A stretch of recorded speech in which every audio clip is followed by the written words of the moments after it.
સમાચારમાં આગળ વધીએ તો રાજ્યના અનેક શહેરોમાં ટ્રાફિકના નિયમોના ભંગ બદલ અધધ દંડ વસૂલાયો હોવાની વિગતો મળી રહી છે।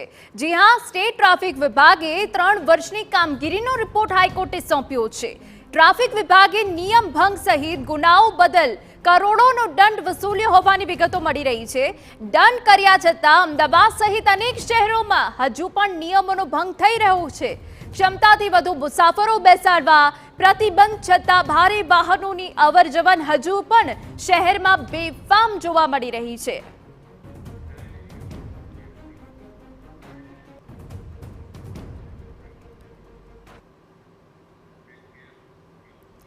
तो हजू पण शहरीजनो ट्राफिक नियमों छे कि जेने तोड़ी रह्या छे, दंड वसूलवामां आव्यो छे। त्यारे अमारा संवाददाता रोनक वर्मा वधु विगते बात करी रह्या छे। रोनक, आपनी पासेथी जाणवुं छे कि आ सौथी मोटो अने गंभीर सवाल ए ऊभो थाय कि करोड़ोनो दंड वसूलायो, तेनो रिपोर्ट हाईकोर्टने सोंपायो। शुं कड़क कार्यवाही नथी थई रही कि पछी शहरीजनो ट्राफिकना नियमोने मानी ज नथी रह्या?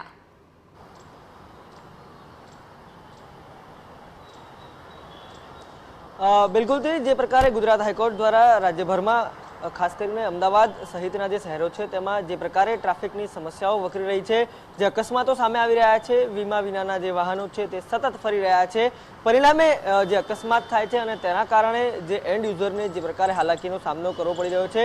आ तमाम बाबतोने लईने गुजरात हाईकोर्ट द्वारा जे टकोर छे ते राज्यना गृह विभाग उपरांत स्टेट ट्राफिक ब्रांच अने अमदावाद पोलीसने करवामां आवी हती कि आगला समयमां तमे चोक्कस शुं कामगीरी करवा मांगो छो अने आ समग्र कामगीरीनो जे रिपोर्ट छे ते कहेवा माटे जणावायुं हतुं।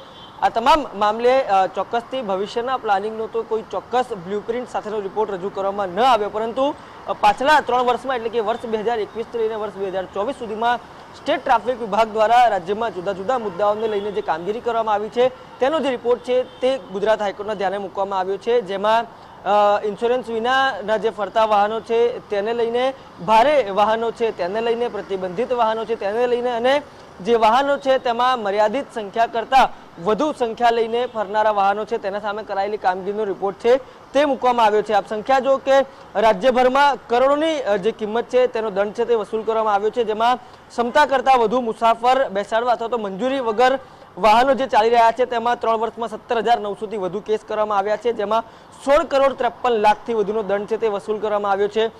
ओवरलोडिंग मामले 127.75 करोड़નો दंड છે તે વસૂલ કરવામાં આવ્યો છે। આ ઉપરાંત ઓવર સ્પીડિંગ જે ખૂબ જ અગત્યની એક સમસ્યા પણ છે, જેને ટ્રાફિક વિભાગ સહિત જે જુદા જુદા વિભાગો છે તે નિવારવા માટે અનેક પ્રયાસો કરી રહ્યું છે। આને લઈને જે કામગીરી છે તેના ઉપર પણ જે દેખીતી રીતે નજર પડે તે પ્રકારની કામગીરી છે, જેમાં છેલ્લા 3 વર્ષમાં ગુજરાતીઓએ 145.83 કરોડ જેટલો દંડ છે તે ચૂકવ્યો છે। 72,000થી વધુ કેસ છે તે નોંધાયા છે। એટલે કે एक तरफ જોવા જઈએ તો ક્યાંક ને ક્યાંક સ્વભાવ છે તે દંડ ચૂકવવાનો થયો છે, પરંતુ પોતાની આદતોમાં સુધાર કરવાનો સ્વભાવ છે તે હજુ પણ રાજ્યવાસીઓમાં જોવા નથી મળી રહ્યો। ગુજરાત હાઈકોર્ટમાં પણ સરકારી વકીલ દ્વારા રજૂઆત છે તે કરવામાં આવી છે કે જે સિવિક સેન્સ હોવી જોઈએ તે નથી જોવા મળી રહી। સ્વાભાવિક છે ગુજરાત હાઈકોર્ટ દ્વારા પણ સામે કહેવામાં આવ્યું કે જે અધિકારીઓને જે પૈસા ચૂકવવામાં આવે છે, પગાર ચૂકવવામાં આવે છે, સરકારી નાણાં તેમને મળે છે, શું અધિકારીઓ પોતાની મોરલ ડ્યુટી નિભાવી રહ્યા છે, શું તેઓ જેટલો પગાર લે છે તેની સામે તેઓ પોતાનું કર્મ કરી રહ્યા છે। એટલે સ્વાભાવિક છે એક તરફ સરકારી વકીલે લોકો ઉપર ઢોળ્યું ત્યારે હાઈકોર્ટે પણ અધિકારીઓ દ્વારા કરવામાં આવતી કામગીરી અંગે પ્રશ્નો ઊભા કર્યા, પરંતુ મહત્વની વાત એ છે કે આ તમામ બાબતોની વચ્ચે સતત જે ડ્રાઈવ છે તે ચાલી રહી છે। આ જે વાત છે તે 22 જુલાઈ બાદની છે। 22 જુલાઈ પહેલા ગુજરાત હાઈકોર્ટ દ્વારા ઓર્ડર કરવામાં આવ્યો હતો। એટલે કે બંને તરફથી સવાલો કરવામાં આવ્યા છે, ત્યારે અધિકારીઓ કયા પ્રકારની કામગીરી કરી રહ્યા છે તેવો પણ હાઈકોર્ટે સવાલ કર્યો છે। આપને જણાવી દઈએ કે 3 વર્ષની કામગીરીનો રિપોર્ટ કે જેમાં અધધ દંડ વસૂલાયો।